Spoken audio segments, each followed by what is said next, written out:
जय हिंद दोस्तों, स्वागत है आप सभी का। आरंभ है पर्सन सीरीज की एक नई वीडियो में। इस वीडियो में हम बात करेंगे एडुटेरिया 5000 प्लस क्वेश्चन बुक सीरीज की प्रैक्टिस सेट नंबर 48। बिना टाइम वेस्ट किए स्टार्ट करते हैं प्रैक्टिस सेट नंबर 48 का क्वेश्चन नंबर 1। क्वेश्चन नंबर 1 है, निम्नलिखित में से कौन भारत का पहला इलेक्ट्रिक वाहन शहर बन गया है? कौन सा बन गया है? केवडिया। कौन सा? केवडिया। क्वेश्चन नंबर 2 है, कोरियोलिस बल के संबंध में इनमें से कौन सा कथन गलत है? कौन सा कथन गलत है? तो यह वायुमंडलीय दाब के अंतर के कारण उत्पन्न होता है। ये कथन जो है गलत है। यह अक्षांश के कोण में अनुक्रमानुपाती होता है। यह ध्रुवों पर अधिकतम होता है। यह भूमध्य रेखा पर नहीं होता है। क्वेश्चन नंबर 3, इनमें से कौन सा भारतीय राज्य 3 देशों से सीमा साझा नहीं करता है? तो कौन सा भारतीय राज्य है जो 3 देशों से सीमा साझा नहीं करता है? तो इसका आंसर हो जाएगा असम। क्वेश्चन नंबर 4, मेघालय का पठार इनमें से किसका भाग है यानी अंश है? तो मेघालय का जो पठार है वो है दक्षिण प्रायद्वीपीय पठार का अंश यानी भाग है। क्वेश्चन नंबर 5 है, निम्नलिखित में से सबसे प्राचीन जनजाति कौन है? तो सबसे प्राचीन जनजाति है जारवा। क्वेश्चन नंबर 6 है, निम्नलिखित में से कौन सी नदियाँ कृष्णा की सहायक नहीं है? सहायक नहीं है तो नहीं कौन सी है? ऑप्शन पढ़ने पे पता चलेगा। पंचगंगा, वर्धा। वर्धा जो है वो कृष्णा की सहायक नदी नहीं है, लेकिन पंचगंगा, कोयना और घाट प्रभा कृष्णा की सहायक नदी है। क्वेश्चन नंबर 7 है, भारतीय मानसून मौसमी विस्थापन से इंगित है, इसका प्रमुख कारण क्या है? तो इसका प्रमुख कारण है स्थल तथा समुद्रों का विभेदी तापन। Question number 8, pearl of Siberia किस झील को कहा जाता है? तो पर्ल ऑफ साइबेरिया बैकाल झील को कहा जाता है, pearl of Siberia. Question number 9 है, भूमध्य सागरीय जलवायु इनमें से किस शहर में नहीं पाई जाती है? तो भूमध्य सागरीय जलवायु किस शहर में नहीं पाई जाती है? तो न्यूयॉर्क में नहीं पाई जाती है। Question number 10, the man who divided India पुस्तक के लेखक कौन है? तो इस पुस्तक के लेखक हैं रफ़ीक ज़कारिया। इम्पॉर्टेंट पॉइंट है यानी इम्पॉर्टेंट क्वेश्चन है, इसे ध्यान रखिएगा। The man who divided India, तो इसके लेखक कौन है? रफ़ीक ज़कारिया। क्वेश्चन नंबर 11 देखते हैं, किसने कहा था, यदि भगवान अस्पृश्यता को सहन करते हैं तो मैं उन्हें कभी भगवान नहीं मानूंगा? किसने कहा था? तो ये कहे थे बाल गंगाधर तिलक। क्वेश्चन नंबर 12, जयप्रकाश नारायण को राष्ट्रीय स्तर के नेता की पहचान किस संदर्भ में मिली थी? तो जयप्रकाश नारायण को राष्ट्रीय स्तर के नेता की पहचान जो है किस संदर्भ में मिली थी? तो भारत छोड़ो आंदोलन के संदर्भ में। क्वेश्चन नंबर 13, अमर नायक प्रणाली किसकी राजनीतिक खोज है? तो अमर नायक प्रणाली है विजयनगर की राजनीतिक खोज। क्वेश्चन नंबर 14, भारत में सूफियों का आगमन किस शताब्दी में हुआ था? सूफियों का आगमन किस शताब्दी में हुआ था? ये हुआ था 10वीं शताब्दी में। अलवर संत किसके उपासक थे? तो अलवर संत उपासक थे विष्णु के। क्वेश्चन नंबर 16, किस भारतीय शासक ने विदेशों में आधुनिक पद्धति से दूतावास स्थापित किए? तो कौन सा भारतीय शासक था जो विदेशों में आधुनिक पद्धति से दूतावास स्थापित किए थे? तो वो शासक था टीपू सुल्तान। क्वेश्चन नंबर 17, किस अधिनियम के तहत अखिल भारतीय संघ की स्थापना हुई? कौन सा अधिनियम था? भारत सरकार अधिनियम 1935 के तहत अखिल भारतीय संघ की स्थापना हुई। ठीक है। क्वेश्चन नंबर 18 देखते हैं, क्रिप्स मिशन के साथ कांग्रेस के आधिकारिक वार्ताकार कौन थे? तो क्रिप्स मिशन के साथ जवाहरलाल नेहरू एवं मौलाना आजाद जो थे वो कांग्रेस के आधिकारिक वार्ताकार थे। क्वेश्चन नंबर 19, भारतीय पत्रकारिता का जनक किसे माना जाता है? तो भारतीय पत्रकारिता का जनक किसे माना जाता है? ये माना जाता है राजा राम मोहन राय को। क्वेश्चन नंबर 20, सूची 1 और सूची 2 को मिलान करना है। ठीक है, तो लेखक और पुस्तक का मिलान करना है। तो सबसे पहला है कॉमनवेल्थ। तो कॉमनवेल्थ किसके द्वारा लिखा गया?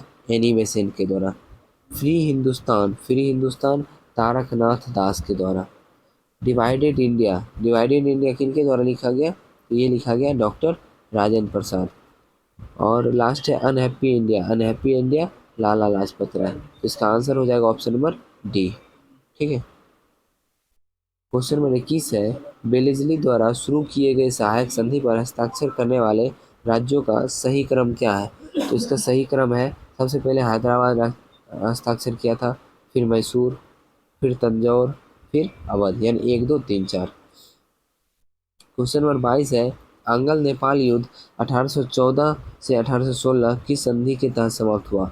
आंगल नेपाल युद्ध 1814 से लेकर 1816 किस संधि के तहत समाप्त हुआ था? तो ये समाप्त हुआ था सुगौली की संधि के तहत। ठीक है।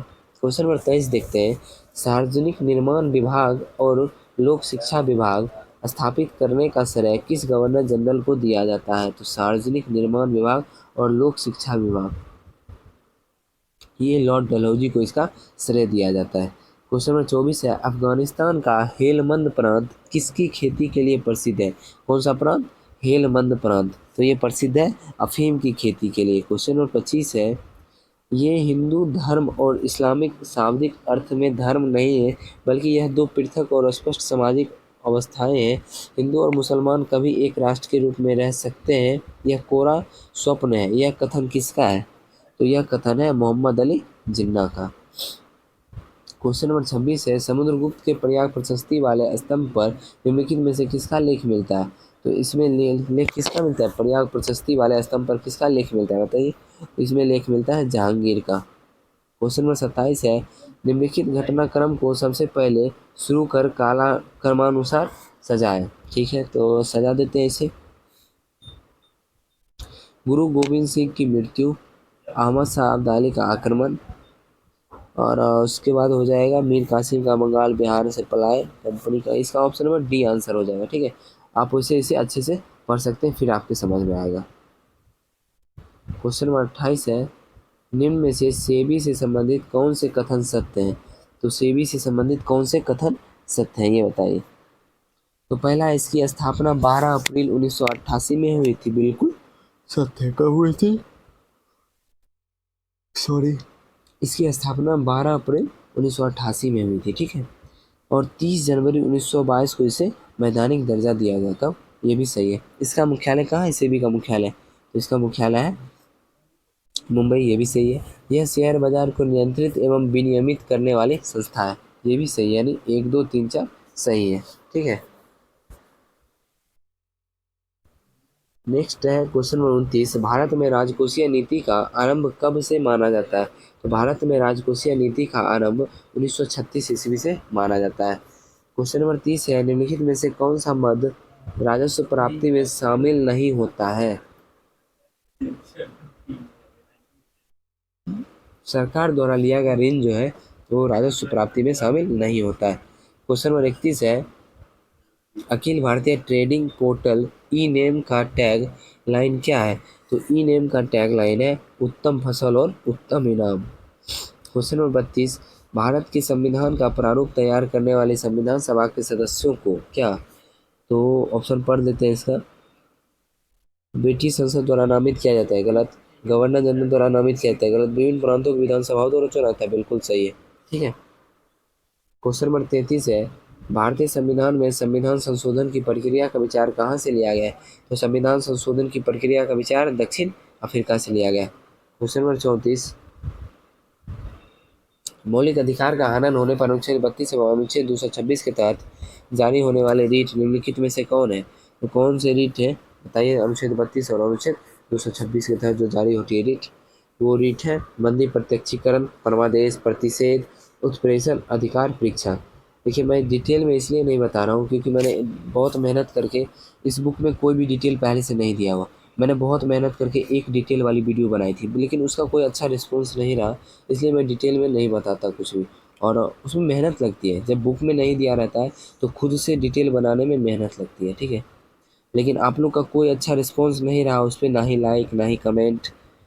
तो मैंने सोचा फिर ठीक है, जैसे मैं पढ़ा रहा था, जैसे मैं बता रहा था, बस वैसे ही सेट कवर करवा देता हूँ, इसलिए मैं ऐसे ही नॉर्मली कवर करवा रहा हूँ। ठीक है, नहीं तो अभी मैं डिटेल में सारी बात बताता, ये बंदी प्रत्यक्षीकरण क्या है, परमादेश क्या है, प्रतिषेध क्या है, उत्प्रेषण क्या है, अधिकार परीक्षा क्या है, मैं सारा बताता, जो कि अनुच्छेद 32 के तहत आता है। ठीक है।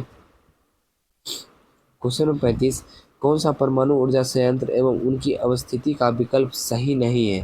तो कौन सा सही नहीं है ये पूछ रहा है। ठीक है, तो काकरापारा कर्नाटक, ये जो है सही नहीं है।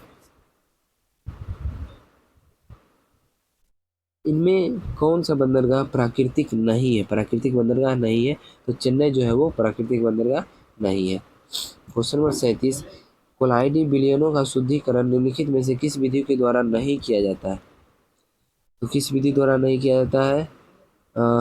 इसका ऑप्शन डायलिसिस, ठीक है, ऑप्शन नंबर डी जो है इसके द्वारा, इलेक्ट्रोलिसिस के द्वारा कोलाइडी विलयनों का शुद्धिकरण नहीं किया जाता है। क्वेश्चन नंबर 38, जंतु विज्ञान की वह शाखा जिसके अंतर्गत सरीसृपों का अध्ययन किया जाता है। तो सरीसृपों का अध्ययन क्या कहलाता है? हर्पेटोलॉजी कहलाता है। ठीक है। कोशिका में किसकी मात्रा 80% से अधिक होती है? तो कोशिका में जल की मात्रा 80% से अधिक होती है। क्वेश्चन नंबर 40, निम्नलिखित में से किसके द्वारा पेनिसिलिन का उत्पादन संभव है? तो पेनिसिलिन का उत्पादन संभव है एक फफूंद के द्वारा। ठीक है, एक फफूंद से। क्वेश्चन नंबर 41, पौधे के किस भाग से केसर प्राप्त किया जाता है? तो वर्तिकाग्र व वर्तिका से आपको केसर प्राप्त किया जाता है। क्वेश्चन नंबर 42, कृत्रिम उपग्रह धरती से सुस्पष्ट रूप से ट्रैक किया जा सकता है? तो डॉपलर प्रभाव द्वारा। ठीक है। क्वेश्चन नंबर 43, मानव शरीर में रक्त की मात्रा शरीर के भार की लगभग कितनी प्रतिशत होती है? तो मानव शरीर में रक्त की मात्रा शरीर के भार के लगभग 7 से 8% के बराबर होती है। क्वेश्चन नंबर 44, प्रेरकत्व का मात्रक क्या है? तो प्रेरकत्व का मात्रक है हेनरी। क्वेश्चन नंबर 45, किसी विलयन में उपस्थित हाइड्रोजन आयन की सांद्रता ज्ञात करने के लिए कौन सा स्केल उपयोग किया जाता है? तो हाइड्रोजन आयन की सांद्रता को ज्ञात करने के लिए पीएच स्केल। ठीक है। क्वेश्चन नंबर 46 है, किसी तत्व को पीटकर पतली चादर बनाया गया है, वह तत्व होगा, वह तत्व क्या होगा? वह तत्व होगा धातु। Question number 47,